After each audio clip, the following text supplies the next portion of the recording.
Salut! In this video, we're going to be talking about the 5 decisions that you need to take in order to move to France this year. I don't know about you, but for me, if you put a search on ChatGPT and give you some tips to move to France, you got an endless list of things to do and it's kind of deflating. And there's lots of very long articles and again, you just have so much information overload, you don't know where to start and you don't know which decisions to make. To go with this video, I've done a 1-page document with those 5 questions so you don't have to take notes, download it, book 1 hour in your agenda to make sure you do it, and you're going to start writing some things to help you make some decisions. For those of you who don't know me, I'm Valerie Aston and I help expatriates create and manage their first business in France, which goes from applying for a business visa, creating their business and managing their new French business. Now, the first decision that you have to make is, where do you want to live in France? We might say, well, duh, Valerie, that's the most simple question on earth. But actually, you'd be surprised by the number of people I see who get stuck. They still can't make their mind up as to where they're going to be moving in France,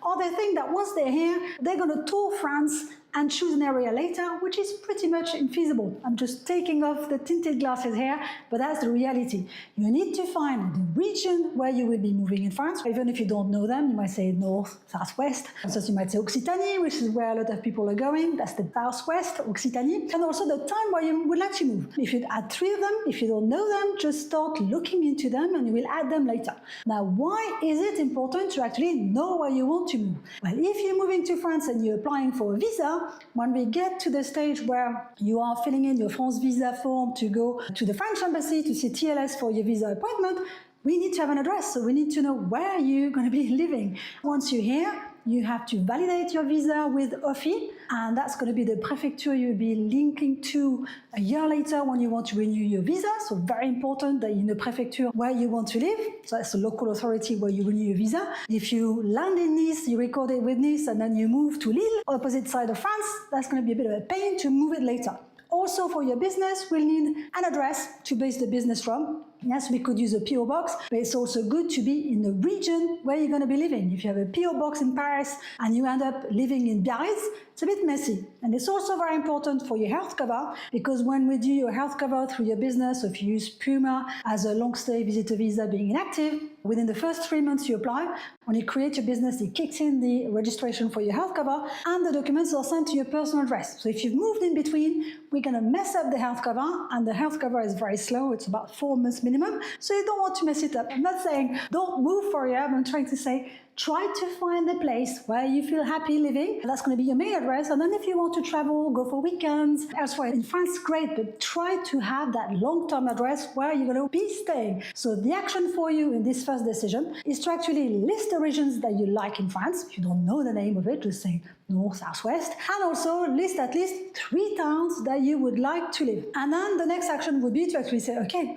I've got those. Now let's take a small action. Can I order a book on this area? Can I watch a documentary? Can I watch some vlogs on YouTube about people who moved to that area? And try to put some blinders if you land on YouTube, because you might start watching some vlogs and then you start thinking, oh, visa, oh, business, and then you get scattered again, information overload. So if you're going on YouTube to research that topic, just think, okay, I'm hesitating between Montpellier, Toulouse, and La Rochelle. Watch some people move to that area, take some notes, and then see whether you want to broaden it and whether you like it. One other action, if you're planning to move to France more towards the end of the year or to next year, would be to actually plan a scouting trip to those areas. So in 10 days, you can visit those 3 towns and see how it feels, whether it's a good match for you. People I've been working with in 2025, those are the most successful, did include a scouting trip early on to make sure they did like the area, and it's just so much easier to visualize yourself and to plan your move where you know where you're going to be landing. The second decision to make is to actually decide what you want to do once you are in France. So we really visualize ourselves 1 year down the line. We don't even worry about visa. We have it. We've renewed it. We've got the dream property we want to live in. What do you do for your day? What is your ideal day? Imagine you wake up and you're just having breakfast. What are you going to be doing today? What are you going to be doing this week? So write it down to get an idea of what you really want to be doing. And then what does it look like? Are you actually fully retiring? Are you traveling France? Are you working for a company? Doing some art? Do you have a part-time activity or a business? This is very important because this will have an impact on the visa that you will go and apply for. We have different visa according to what you want to be doing. And remember, it's always easier to come over with the right visa than trying to switch once you're here. Or at least you're going to make a decision saying, okay, I'm going on a long stay visitor visa, but I know I will have to go back home at some point. So write down what you fancy doing once you're in France, and later on we'll be looking at the visa that would match this wish. The third question that you have to answer is, how much money do you need to live in France? I know that's a tough question. We can start by looking at what the French government or the embassy is looking for. They kind of expect you to have at least 18,000 euros of savings or income, which is the French minimum wage. And then if you have children, you just add an extra 20% per child. So that's a basis to start with. But for instance, if I look at me, I've got 3 teenagers or young adults going to university. If I take that SMIC plus the 20% per kid, that would be about 30,000 euros.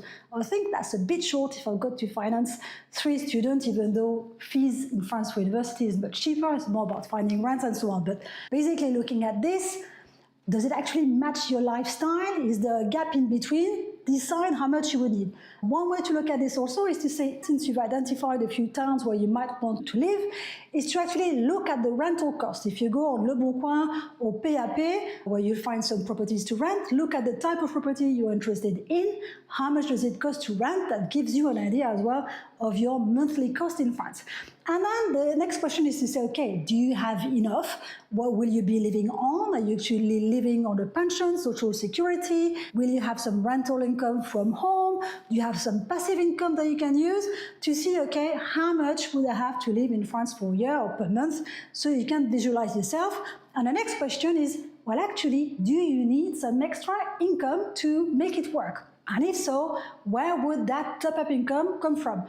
For instance, it could be from a gîte or Airbnb if you have a large property and you rent part of it, so maybe like a top-up income. Or it could be looking for a job. It could be working as an artist, or it could be starting a business or freelancing.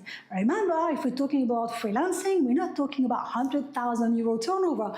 Based on that target of, for instance, 18,000 euros of income, if you are a coach or consultant, we're looking roughly minimum 30,000 euros of turnover as a micro entrepreneur. So it can be more feasible than you think. Again, you can download the decision sheet that goes with this video so you can write your answers starting to think about it. Now, the fourth decision that you have to make is, which kind of visa will you need in order to come to France? And this is going to be impacted by question number 2 and 3 that we've just answered, as to what do you see yourself doing once you're in France, and do you need some extra income once you're here? And this will impact the type of visa that you might go for. If you don't need anything and you plan to retire fully, you would go for a long stay visitor visa. If you are a creative person, an artist, and you really want to push your art when you're in France, do some exhibition, you would go for a visa talent artistique. If you're looking for a job, you would look for an employee visa and find a sponsor. And if you want to freelance or create a business, you would go for a business visa, such as visa talent or visa profession libérale. At this stage, I want you to keep it super simple in this decision sheet. Just write, I think the kind of visa that would be of interest is visa A, visa B. Don't start researching. You can do this later. This would be one of the follow-up actions. But just see, okay, I think that visa A or B would be the one for me.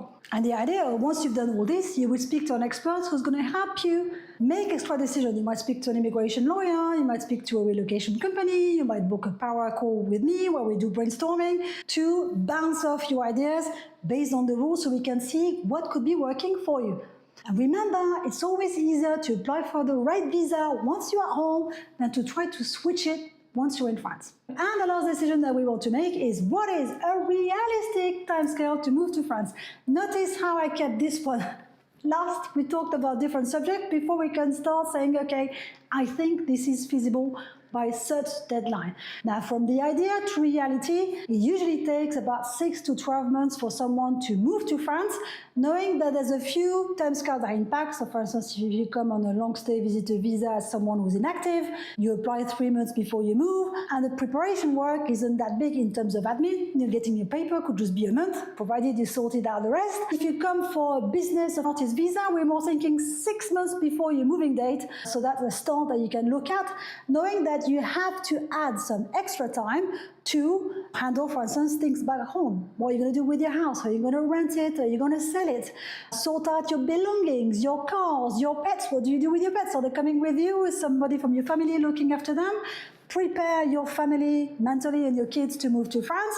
And also, based on your situation, you might have to wait, for instance, for your retirement to be active. If you're an employee, you might have to give you a notice in order to leave. If you have a business that you want to shut down to move to France, you might have to plan the closing down before moving. So based on this, what seems like a realistic timescale to you? And then add it in the decision sheet. I've given you a few ideas of timescale as well on there, so you can work backwards like a retro planning to say when you would be moving. Now, you will see when you write it down, I want to move to France by September 2026, by February 2027. It's actually pretty scary to see it written down, but it gives you a clear time scale to actually start taking action. And that's why I think it's very important to be focused, not always on being the experts about facts, finding all information. You want to be making some decisions and moving along towards a specific process that gets you closer to your move to France.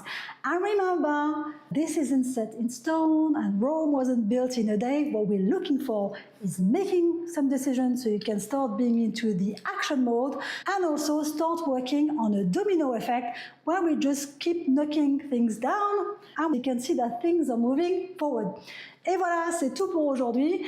You can also watch this next video to know more about visas and business in France.